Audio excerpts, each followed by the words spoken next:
Hello, hello, hello. Welcome back to our channel. What's the topic again? I am your co-host, Debra Love. The other co-host, Emairia Love, is right across over here.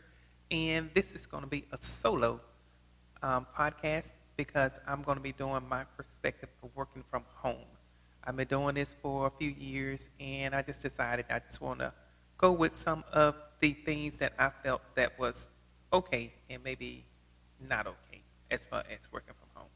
But it's all good. I'm still working from home, so I found something that suits me, but we'll get into that a little bit more after the break.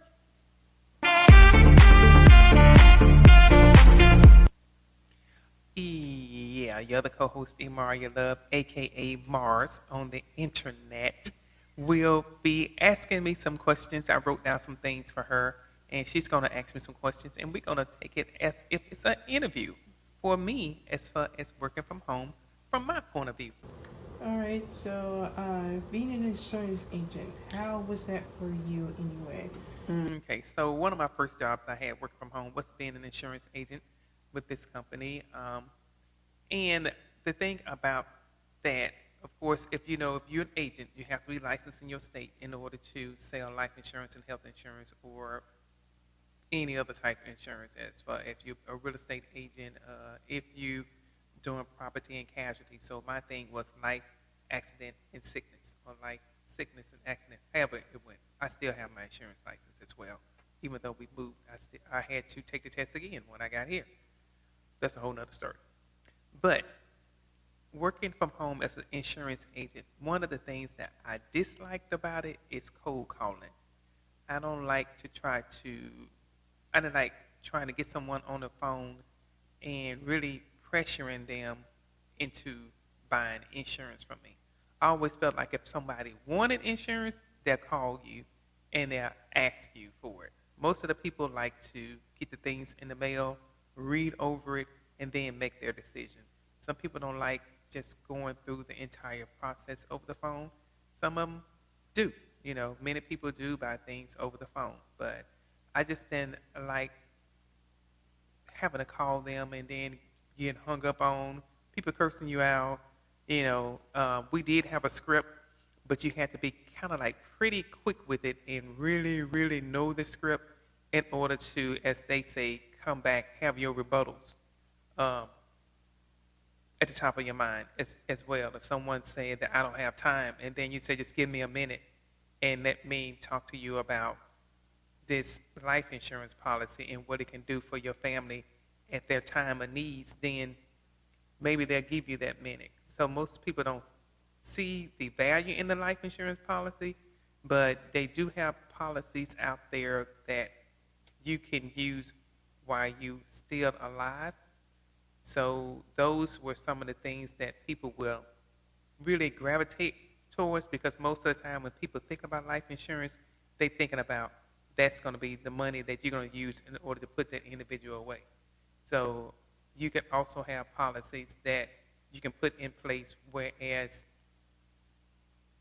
if you need it, you have a terminal illness, then you can start drawing down from your life insurance policy. If you had a $20,000 policy and you have an illness and they feel like that it qualifies for you to take some money from their policy, it probably would allow you to take $5,000, $10,000 from their policy. It just depends on how long you had it in order to do it. Another thing, as a life insurance agent, I was working off a commission. Life insurance policies, those commissions pays very well. It just all depends on the insurance company that you work for, because some of them, they will pay you the amount of the premium that the person is paying for the entire year. Say, for instance, if the premium was $40, $40 times 12, 480. So you would end up with a $480 commission. Sometimes they give you the 100%. Sometimes they give you 60, 80%. And then after the person have that policy in place for so many months, then they'll give you the other part of the commission. Where people go in and they make a large amount on a commission, they probably can go in and insure the entire family. If you're insuring the husband, the wife, and the 4 kids, then you basically going to walk away with a pretty good commission. The thing about it is, if that person drops the policy early or don't keep it, then they have things called chargebacks, and you will have to pay that money back. That was the only thing that I didn't like about with those commissions. You have to make sure that you got somebody who have a stable job that's going to take that life insurance policy seriously as if it's something that they need. They take that as a priority when they're paying their monthly bills. Then you know that for sure that you're going to be able to hold on to the commission, that individual that you got from selling that policy. You'll be able to keep it and not have those chargebacks. That's what gets you. But they said, don't worry about the chargebacks that happen. Just keep on selling. But you got to still keep putting yourself out there and try to call people, going over to the house, knocking on doors. That was just not the job for me. It was not the ideal job for me. For people who do it, kudos to them, because I've known people to have made $30,000, $40,000, $50,000 a year selling life insurance policies or mortgage protections too. Mortgage protection plans, I've done that as well.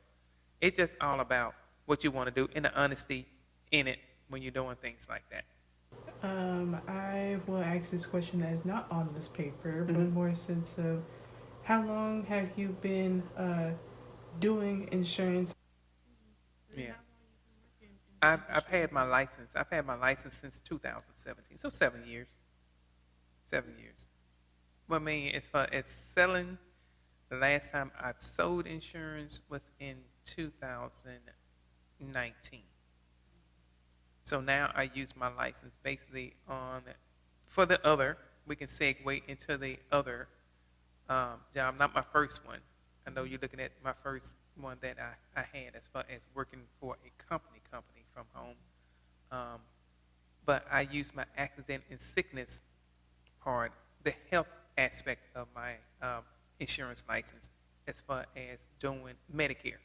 I'm a trainer for Medicare. So one of the jobs that I've had was selling Medicare policies, and what I liked about that better was that people were calling in. So that's calling in, they was asking about the plans, making sure that the coverage was still there when they went to see their doctors, making sure that the medication was still covered if they got any new medications. And then you want to make sure that the plan is still there that's going to best suit their needs. We want to make sure of that.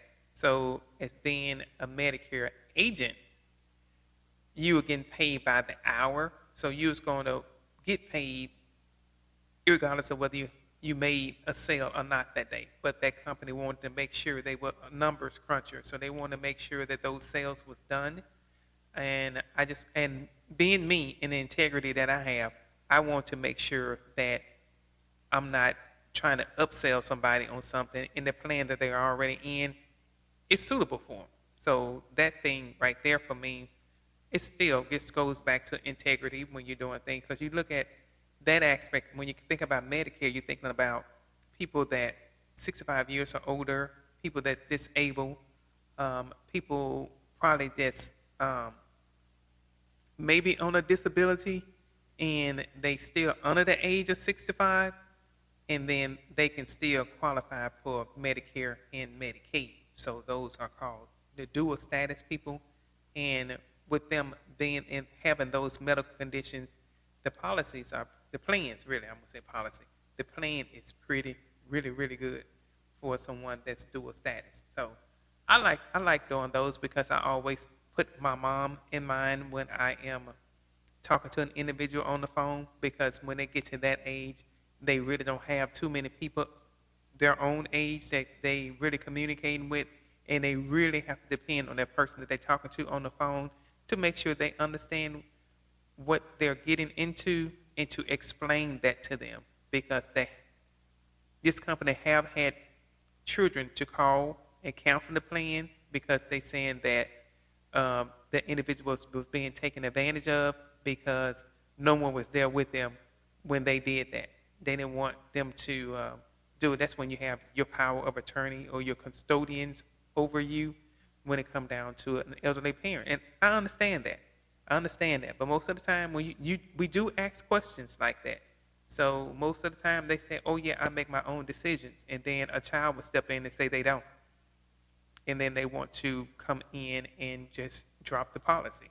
So that happens, and that's where, when you work for companies like that and you an agent on the phone selling those Medicare plans, that's why those commissions are so small. They probably getting maybe $20, $30 per sale if they're getting that much, and then they wait until the end of the season to give it to them just to make sure that those policies stick, or make sure that those people just probably gonna hang around just to get that money at the end of the season. But I did that for one season, and then maybe a year went by, then they called me. Someone called me and asked me, was I interested in becoming a trainer? So to train the agents to sell the policies. And I said, yeah, so I interviewed for that. So that's what I've been doing for the past, this will be my third season if they call me back as far as being a trainer for the upcoming season starting, I want to say October 15th, I think, if I'm not mistaken, it'll be October 15th when it does start up, the annual enrollment period, and then it will end on December 7th. So it's a job. You just take them through that training and just get them prepared to get on the phones. It's the thing about it. Now, one thing that I would tell anybody when you're working from home, you have to have some computer skills. Unless it's a work from home job, whereas you're not on the phones. Because most of the time when you're on the phones, you're going to have to be able to navigate from one system to the next. You're going to have to be able to follow a script that they're giving you. You got to be able to hold a conversation with that individual. And then you're going to have to be able to open up another maybe software in order to enter the information for that policy. So you got to have some computer skills, because it's like software built inside of the computer just for you to work from that company. Most companies will give you, I know the companies that I work for, they send me a laptop. Now, one company that I work for, they did not send a laptop, but they was downloading the software on my computer, and my computer crashed. It really crashed. It's like it was a virus from their software that was on my computer, and it didn't get, I basically had to just reboot or just delete everything off my computer and just reset it to factory settings in order to get my computer back. So you just really have to be careful. I'd rather use their computers, their laptops, instead of using my own personal stuff. The only personal things that I use to help me out and better so I can be more productive when I'm working from home is I have extra monitors so I can pull things from one screen to the next, because it helps me out a lot. I have two monitors as well as their laptop, but sometimes I feel like I need a third monitor. I really do. But right now, the two works out a lot because one screen is so big, whereas I can break it down side by side, and it can really expand down as if it is another monitor. So I like that as well. Okay, so we were talking about training, getting paid training in the first place. Oh yeah, how was that? Enjoy it? Did I like it? Yeah. As far as, and that's an incentive for people too. As long as I'm being paid while I'm being trained, I can sit there with you for 10 hours because I'm getting paid. So I don't worry about that. So make sure you find somebody that's willing to train you for the position. I'm not going to say that you're going to learn everything in training, because that's the way it is with a real job. I won't say a real job, with a job away from home where you have to actually commute and go to a building. They train you so much, but there's some other things that you're going to learn while you're on the job. And that's the same way we work from home. All the training that I've done when I became a trainer for the Medicare company, I think from June to, it was almost like a 3-month training, but it's a 3-month paid training. I got paid every week. I didn't mind doing that. So, that was something good. So make sure that the paid training is there, and sometimes they'll pay you a little bit lower amount when you're training, and then once you actually get into production, then they probably bump it up $1 or $2. So there's some things that you have to look at when you're looking at those work from home jobs. I always looked at a work from home job that was training. Sometimes it's 4 weeks of training, 5, 6 weeks of training, but it's still worth it just to get up and get ready, log into your computer, and do things. I know some people, one of the things that I hear a lot is I'm not going to get in and log in 15 minutes early or start 30 minutes early and I'm not getting paid.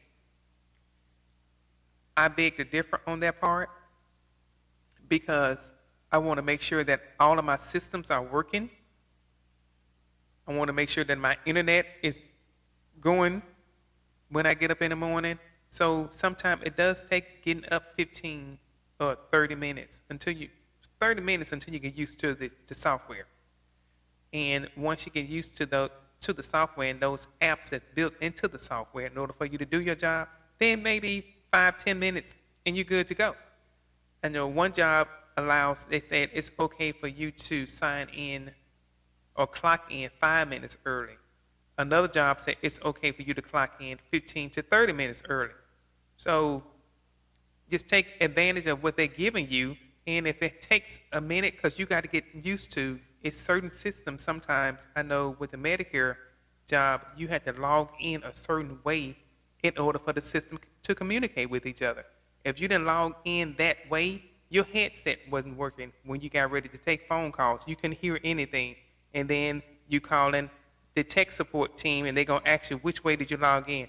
Or are you into this system? And they will say no. So now you got to log out and start all over again. So I used to give them and still give them the steps to log in every day when you're in training, and then it's steps for you to log in when you get into production. But I try to give them the same thing in training as well as in the production, so then it will not be anything new to them when they get ready to get into production. So it's just a matter of learning those systems. I know with that Medicare company, it is so, I think it's maybe 5 or 6 steps for you to get logged into the system every day. And with the job that I have right now, the first thing I make sure that I do with my job right now is clock in so I can get paid. My manager told me every single time that you sit down at this computer and you get ready to go to work, the first thing that you do is clock in. So once I clock in, then I start opening up my different systems. I set myself active, and then I'm ready to assist. So you got to have some computer skills. I would tell anybody that. I mean, you have to have it because it's so many new. They have Slack for one company that I work for, and that's how they communicate with. And then with the other company, they use Microsoft Teams. I work for a company that use Adobe. So you just have to be really familiar with these different systems. Some of them you log into Zoom. Some of them they want to do the Microsoft Teams thing, so you have to log in and you in a Teams meeting. So that was one thing I had to learn with Microsoft. I knew how to. I was very, very familiar with Zoom, but I wasn't that familiar with setting up Microsoft Teams meetings. So what did? I go to YouTube.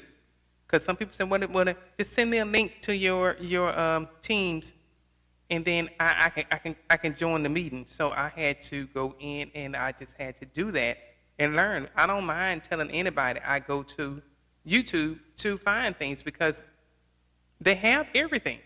If someone done posted something that you're trying to, I just look up some weird stuff, and I guarantee somebody posted it. They're just bottom line. Any other question? I know I'm glistening over here.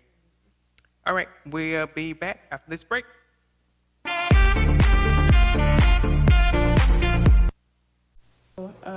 Talk about a little bit more on your second job when it comes to missing calls and stuff like that, and not making a sale every day, or you had to make one and stuff like that. I didn't that job too much, but it is what it is. This job, granted, you're getting paid by the hour, and I was one of those people. When I'm getting paid by the hour, forget it. I'm not worried about making a sale because I'm gonna get paid regardless of what. So, and some days when you make a sale, because they are looking at numbers, they are looking at, and then like they have supervisors that competing with each other and seeing how many people make sales for the day, and then you got the big hoorah about who doing what as far as doing their thing. So at that time when I did it, and it's still just understand it was one of my first work from home jobs, so you really don't know what the expectation is and how everything is going to function. When you're in training, everything is just like, oh, I'm in training, okay, I'm learning this and that, and then when you have to be on the phones, that's going to be totally different. So I was like, okay, I'm going to take what I learned from training and apply it to the phones, but it was a different beast for me. I just did not about anybody for the first time. And you talking about you on the phone. You got a headset on. You're not used to something ringing in your ear, and then you hear a whisper and telling you, you got an incoming call or whatever. My heart was beating like,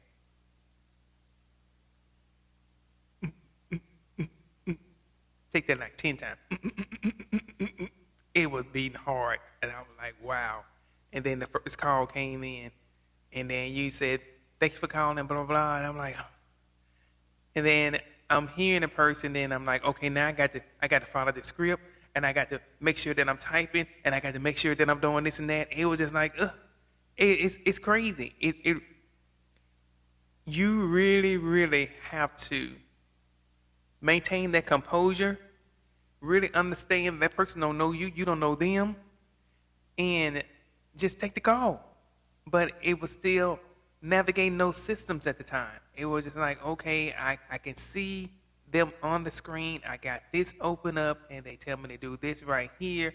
You did it well, and when you're in training, now this is real, And it took me a few calls to get comfortable, but it still was like, whew, I got to get through this again. Okay, that call is over with. Let me get to the next call. So you had to go through that all over again until you get calm. By the time I was calm, the shift was over with.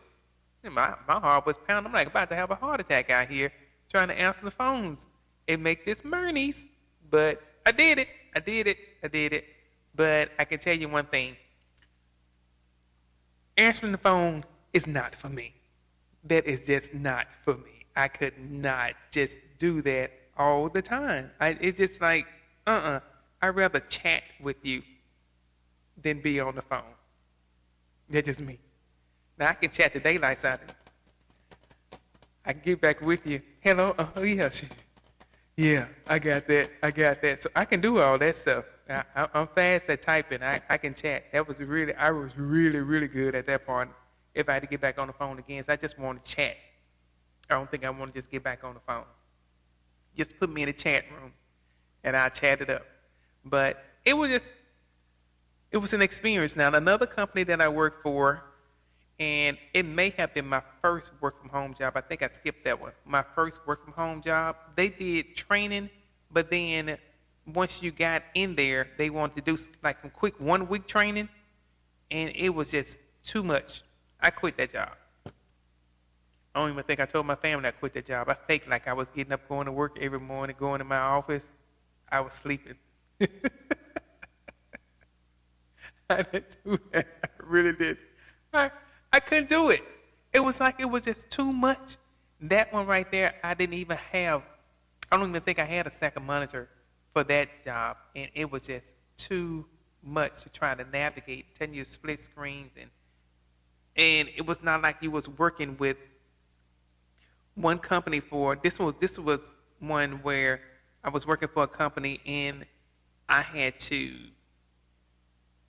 help people find new plans, employee healthcare plans. So it may have been someone calling that worked at Nike. It may have been someone calling that worked from a school system. It may have been someone calling that was a veteran. It could have been someone calling, maybe even working from Amazon. I don't know. They had so many vendors that they were working with. It was just crazy. So navigating those systems was just too overwhelming for me. I said, forget it. I sent them a resignation letter and I quit.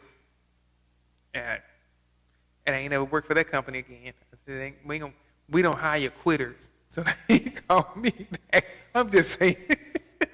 I don't know what they said or not, but we ain't gonna call you back for another round.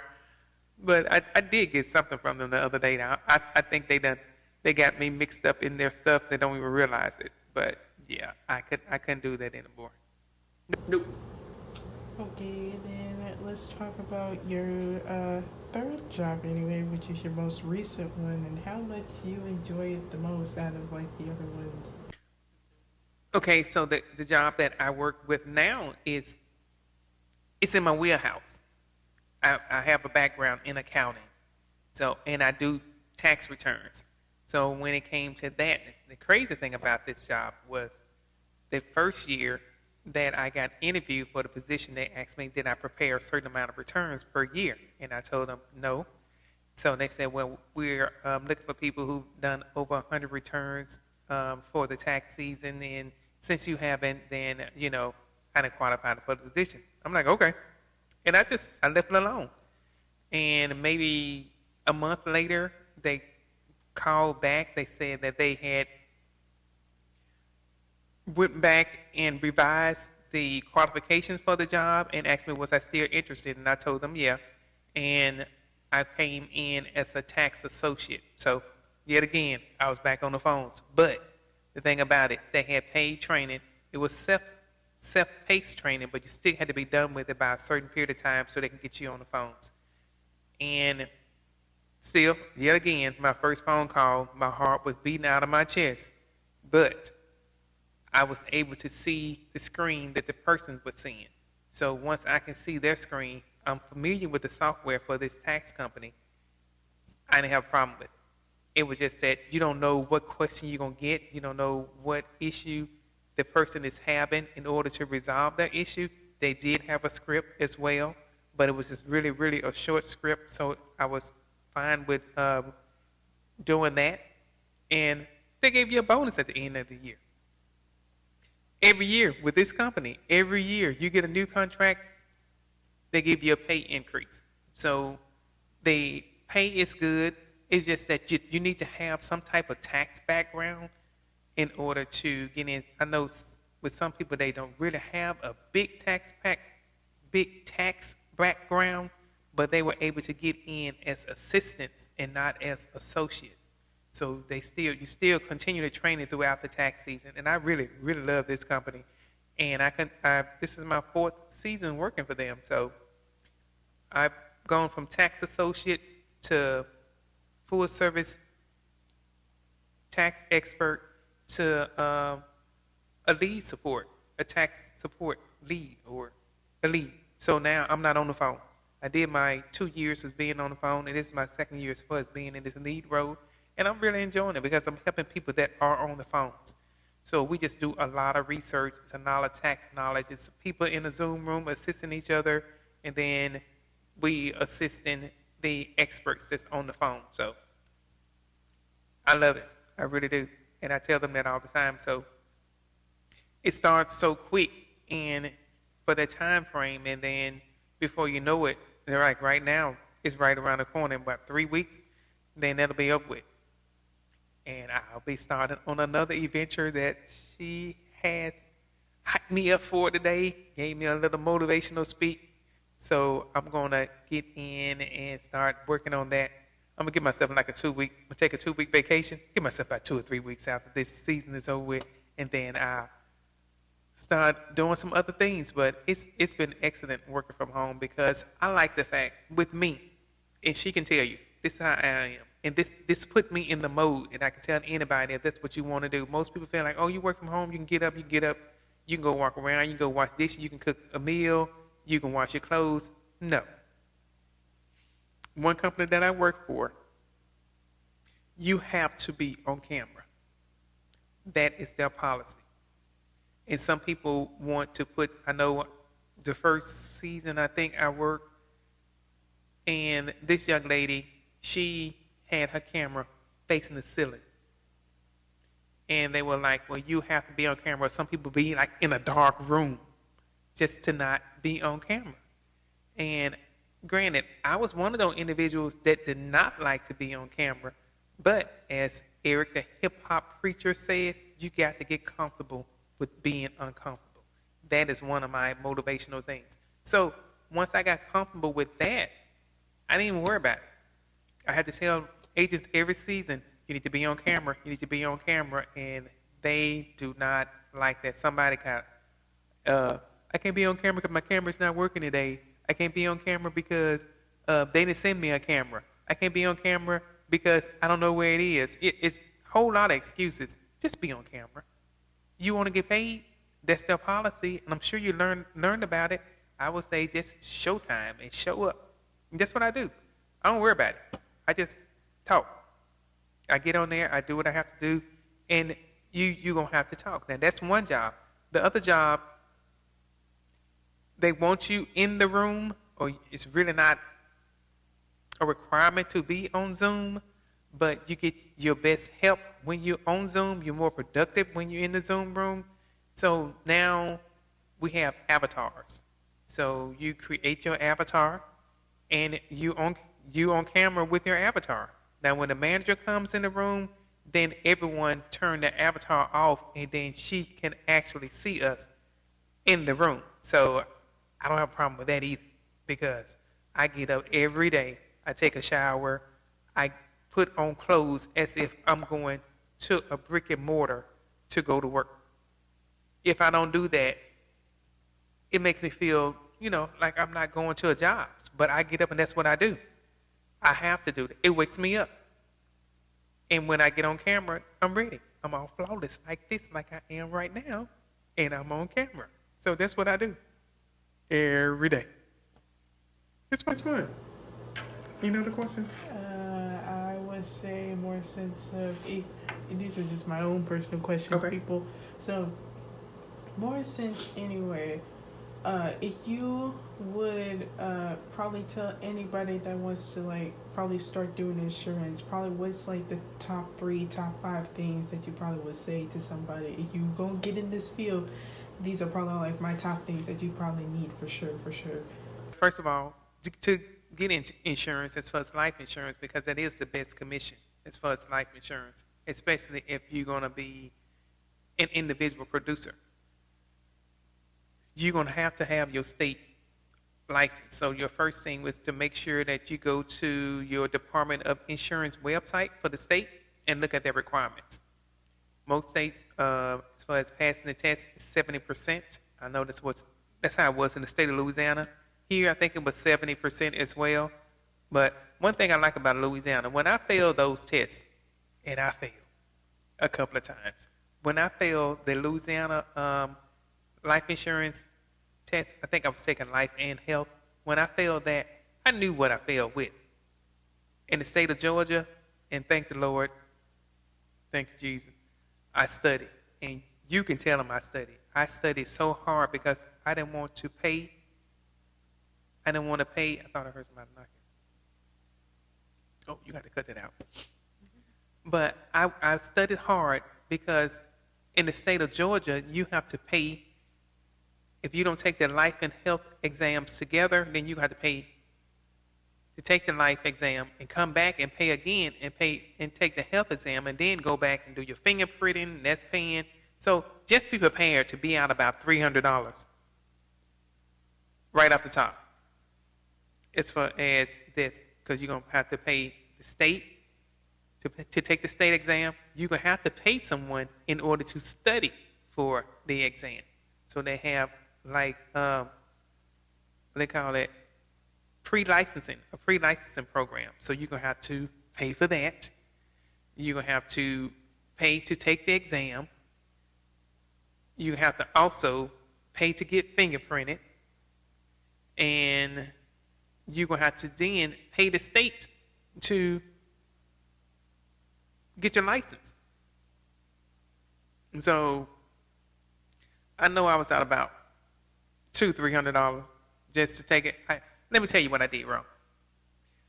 In Louisiana, I was transferring my Louisiana license to Georgia, didn't realize that it was a certain period for me to get with the Georgia Department of Insurance in order to get that done. And I still had a non-resident license in Louisiana, but I ain't had no license in Georgia. I'm like, what the what? And they said, you got to take this license, you got to take this exam all back over again. I'm like, what? And now I got to study.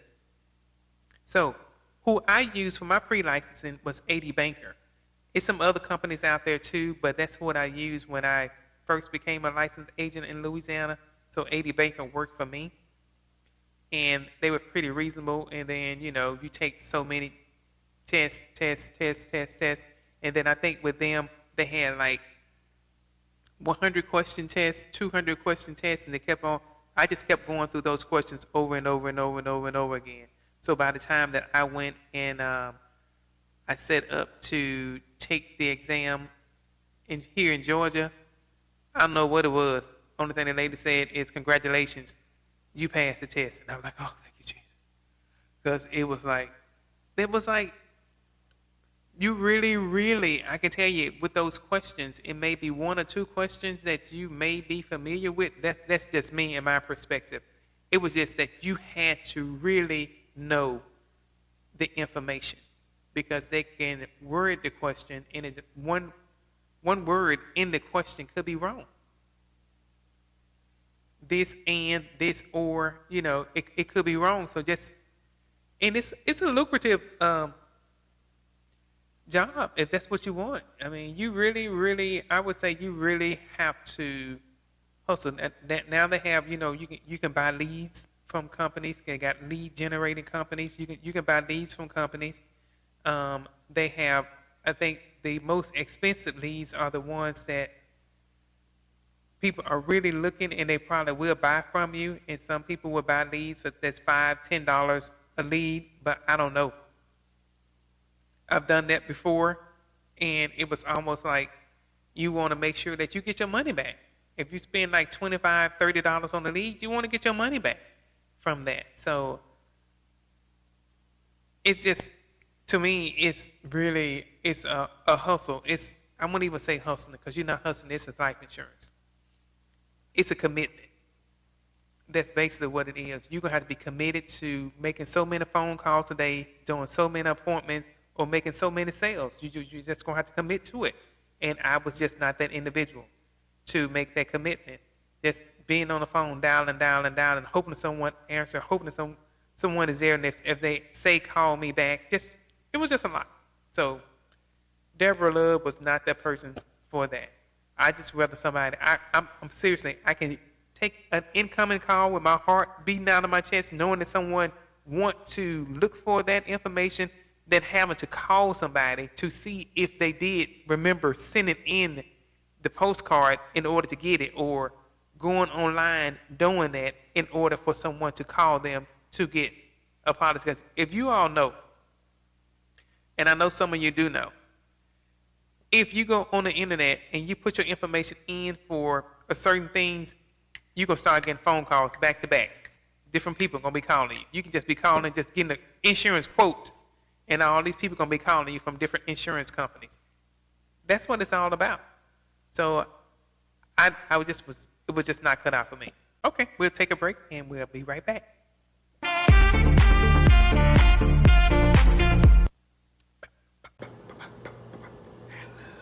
We're back. All right. So another question I probably have for you, more sense, is for someone that did try to work on commission, and we obviously has stated in somebody already stated in this video, she don't like that. Miss Debra Love don't like that. So No, I don't like to charge back specifically, from more commission. sense of with people that you have heard that obviously makes big bucks off of it. Can you, more sense, elaborate more on that, especially Those people that I know have that really is successful in doing it, they have a sales background. And see, I never was in sales. I don't have that sales background. And I know one young lady who do very well. I think she worked for State Farm or something, you know, and that's what she did when she was at State Farm. So you learn how to listen to the tone of the person that you're talking to. You learn how to take those pauses when you're talking to that individual. So it takes patience, and then it's a learning experience. It's going to take time in order for you to get to that point. And I know with me, I don't know. I just feel like, okay, this person's sending this postcard. This person putting this information online. Why didn't I answer my phone call? And then they want you to be in there and just constantly calling, and that was just not for me. But I guarantee you, and I can tell you this: my sales with them, it was just my most commission that I got from them because I knew rent was due, and I had to make some sales. So that commission check paid rent and paid my car note. You can do that if that's what you want to do. And you being independent, so you being an independent contractor with an insurance company. So just do your homework with the ones that you want to work with and see how it goes, because it's always going to be someone training you in order to get to their level. So I would just say, just make sure that you do your research as far as being an independent contractor. Some people just want to be an independent contractor and just be on their own. Then you have to find your own leads. Then you just have to make those sales. In some companies, if you don't make sales with them, then they just drop your contract. I know. It happened to me. So it is a good, I mean, you got people, just can you imagine somebody making $30,000 in commission a month? A month? You can make a six-figure salary in 7 months? I take that back. $30,000? No, you had a six-figure salary in 4 months. But you're on the phone. You're making a lot of phone calls. And that's every day. That's like a 7-day-a-week thing. So you have to think about that. If you're really gonna work that hard and that's what you want to do, you got to put in that time in order to do it. Just not for me. I keep saying it. It's not for me. Not for me.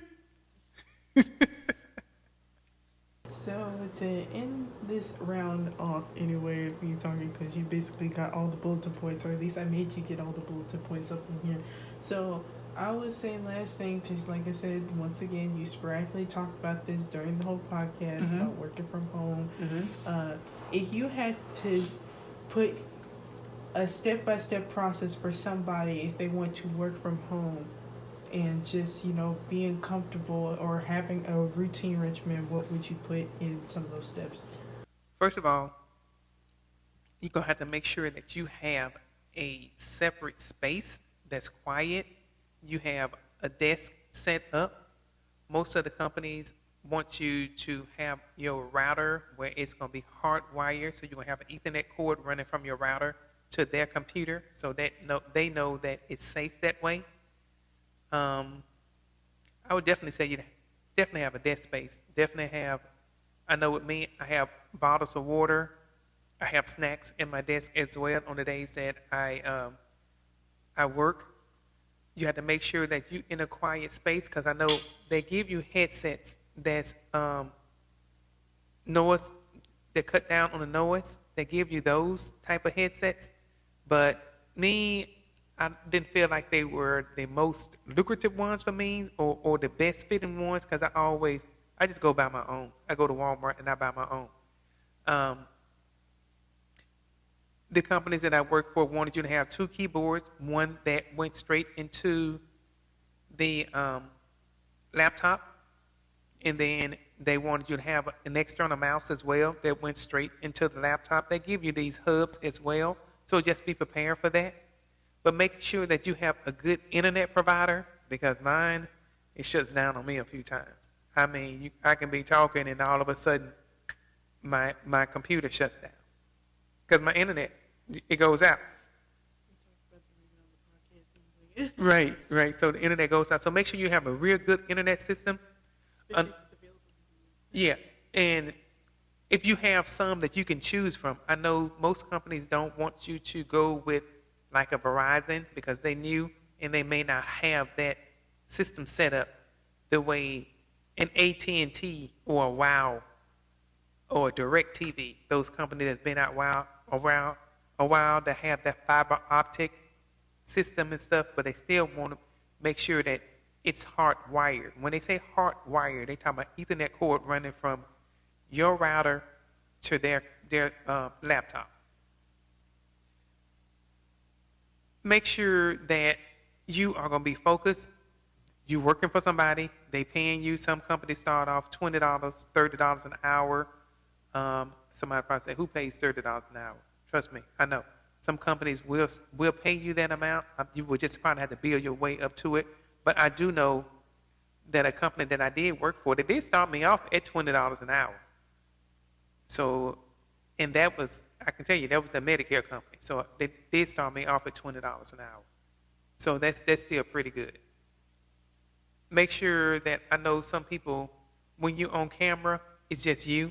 Because I've seen some people being on camera and the kids in the background, or they in the living room, or they in the kitchen. It's that, and trust me, that is not a problem if you at home by yourself. If you're at home by yourself, you can have your office space set up in the kitchen, set up in the living room. You're at home by yourself, so you don't have to worry about that background noise. But if you working from home like I do, and I have other people in the household, my office space is the best space for me. I can get there and I can close the door. I can put my headset on and then I'm working. I don't have to worry about that. I know at times when I was working, I had to put something on the door that say, I'm working, don't come in here. Because some people will bust in there and want to talk. I'm working. So you have to make sure that they know that. This is a job. This is bringing money into the household, and I'm going to have to be professional with it. You have to be a professional while you're working. They paying you. And it's this right here that I have is a good job, but I'm not saying none of the company names that I'm working for, because I don't know. I haven't got approval to say anything about them on the podcast as far as me working for them, so I'm not going to do that. And I don't know how that will fall, because I ain't got no money for nobody to be suing me about anything. No way. So I just keep that part private. Take a break, and we're going to end the podcast.